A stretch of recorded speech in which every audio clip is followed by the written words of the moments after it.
Good morning.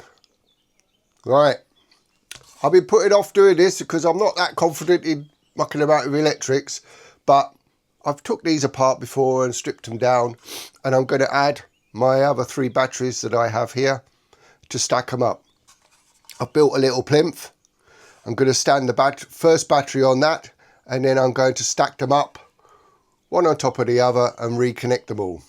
First of all, I'm going to get the batteries that are currently there, give them a little bit of a dust, shall we say. So I just use what I generally use. Where's it gone?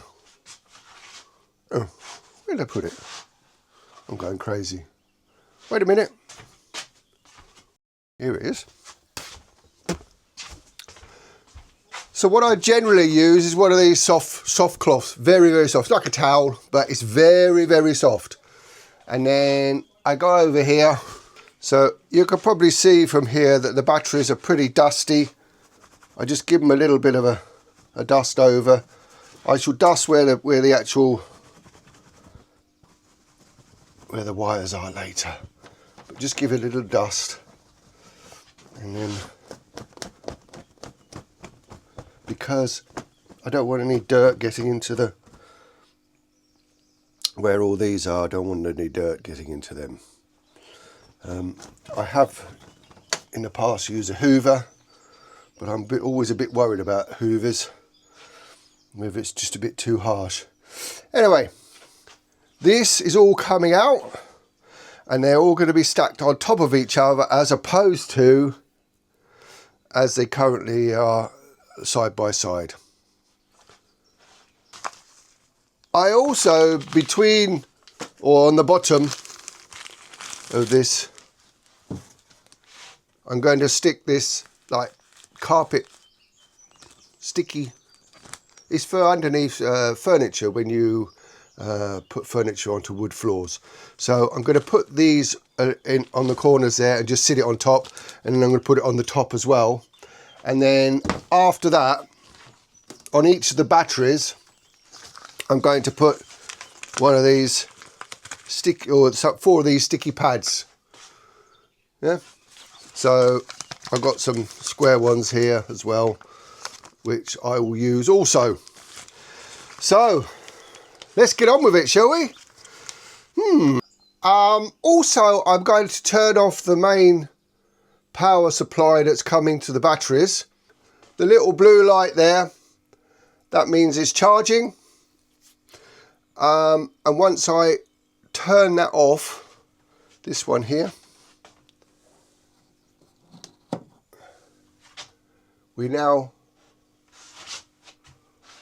it's gone to orange. I'm also going to turn off the power coming into the solar panels from the solar panels. So now the whole system is dead. Yeah? So we now won't be receiving any power. And I'm going to also turn the inverter off. There you go. So now we haven't got any form of power working at all. Okay, so we turn off the batteries.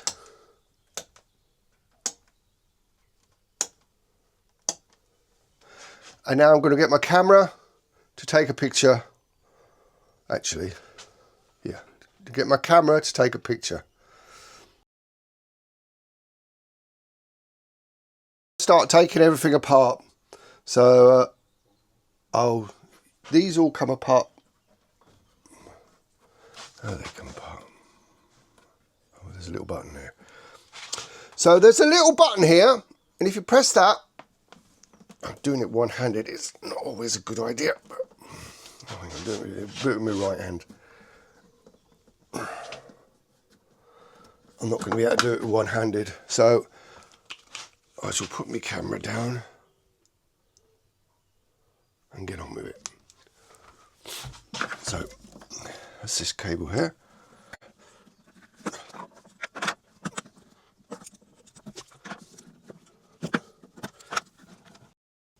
So this top battery that's got the little red cap on. This one here is the lead battery. I'm going to check the date on it.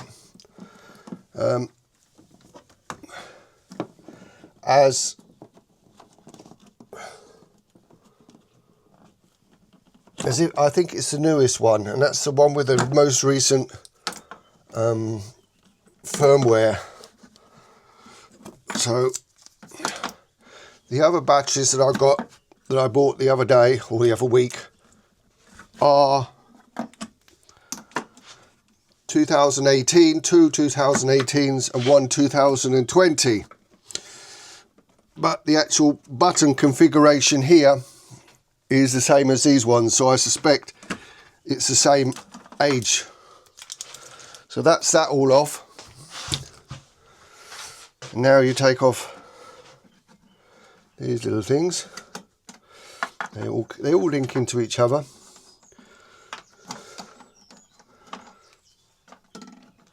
It just links them all together.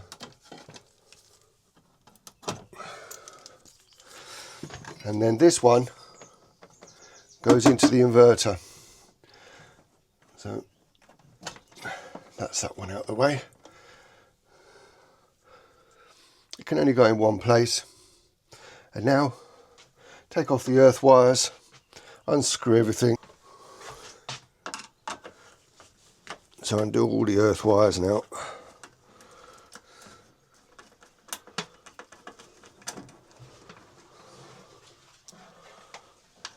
I always return the screws to their home.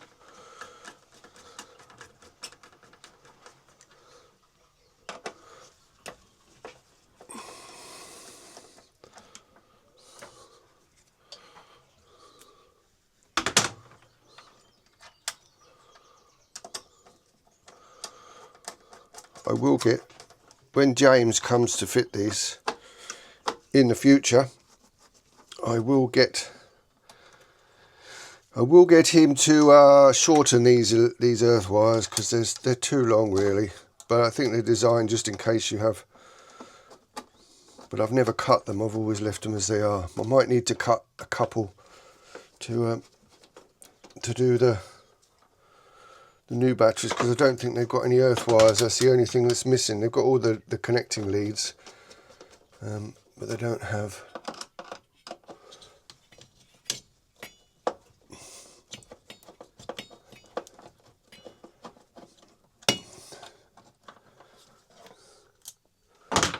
So that's the main earth wire.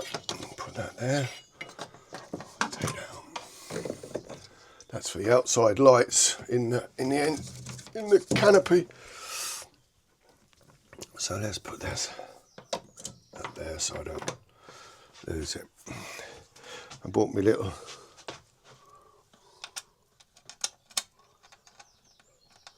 so I've got my power drill to undo these screws here.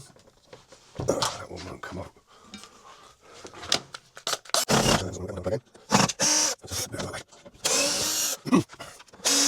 We haven't got to take it. You have to make sure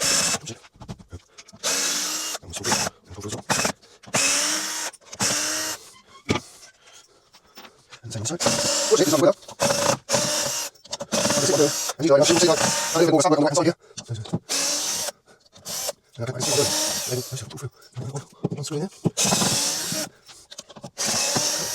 I'm going to take the batteries apart, take the batteries off where they're standing and muck about and do that. I'll show you in a minute. So, this is the sticker that's on all the batteries. These are my most recent ones. So these are 2020. So 23rd of the 12th, 2020. The batteries that originally I had were 2019. I know you can't see it. So, and then one's over there 2019 and 2018. So I've got to stack the older ones on top of everything and move them all the way up. So that's my next job.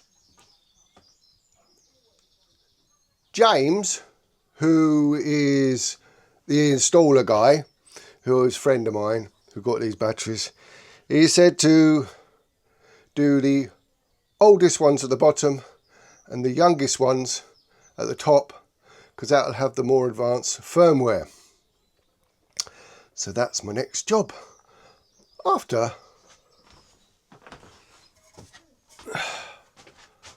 I've fitted this down. There you have it. They're all stacked on top of each other. I will be putting this down here so I can secure them to the wall, and also I should be making a framework around there. The boat's not moving anywhere, it's not going to move anywhere, so until James has finished the installation of the inverter, I'm not actually making this actually permanent solid structure so that these don't move around. But because they're on them pads, it's hard to show you, because they're on them pads, these slide. Oops. These will slide in and out, he says.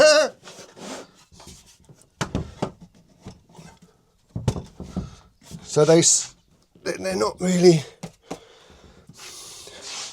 they will slide. So now they're all in there, I'm now going to start reconfiguring and redoing all the wires. I've got the wires that James brought, so I've got those, and now I'm just going to put them all back together again. Here we go, the moment of truth. I've done all the cables, I've set it all up. Hadn't got enough of the earth cables, so I've had to cut them and joint and do them. I haven't got any spade ends, so they're a little bit Heath Robinson at the moment, but hopefully James will sort it out when he comes back. So what we have to do is turn them all on in sequence. The lead one being the top one. There's the newest battery. So let's see whether we're going to be all right, shall we? So that's the lead one.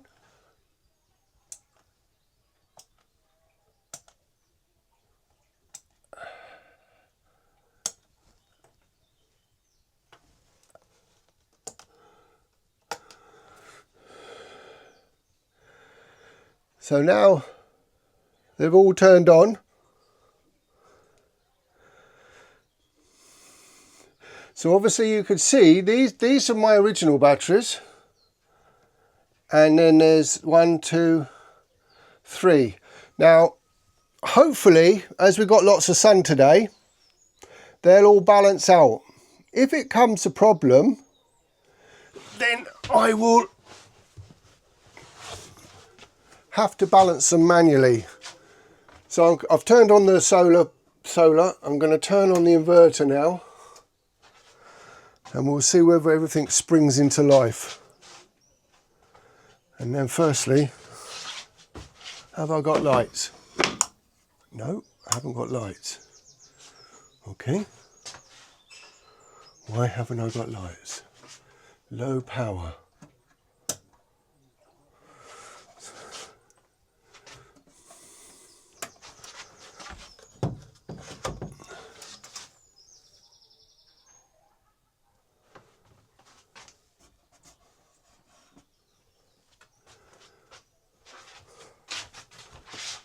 No, that's not right.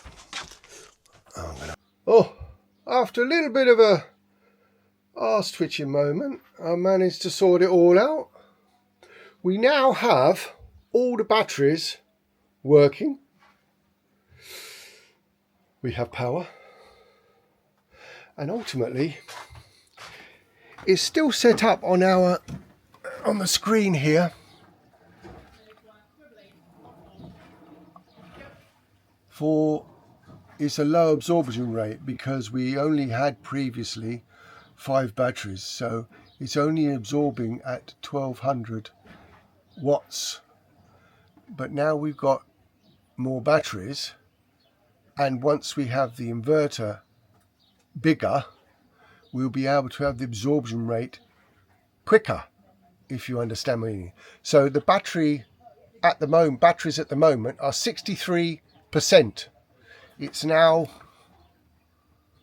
9:30 in the morning.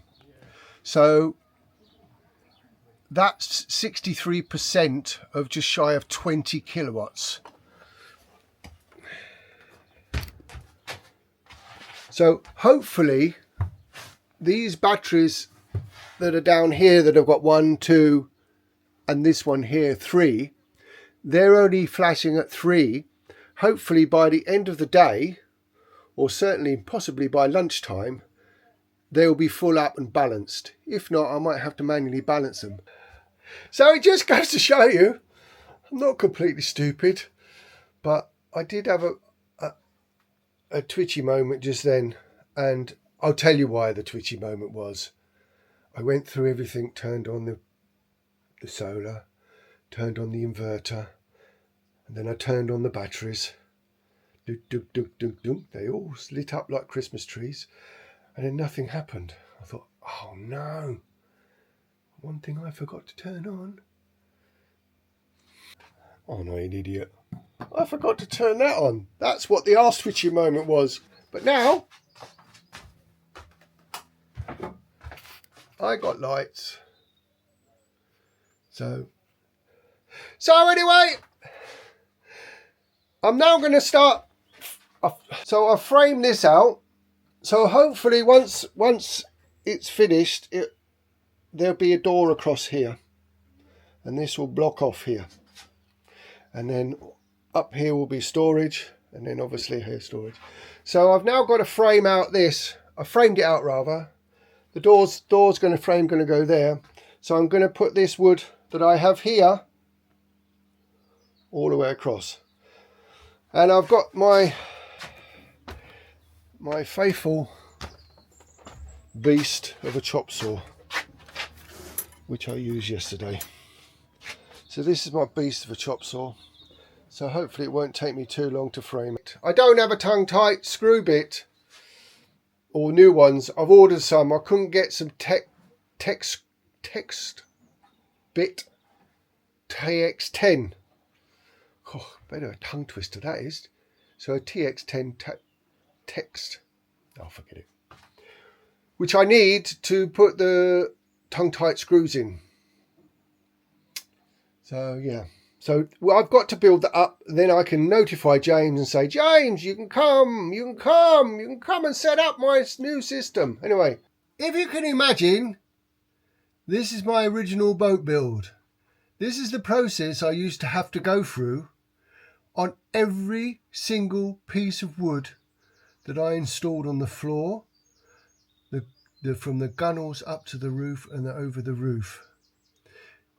There are 7,500 tongue-tight screws on this boat, and every single one of them has been done in this process. So what I do first, I drill a hole, and I'm going to do it both ends at an angle, going through the tongue of the tongue and groove. Then, where's my piece of wood? The piece of wood is there. Then every single screw, you use a different drill driver, and then slowly go in until it's tight and under the tongue.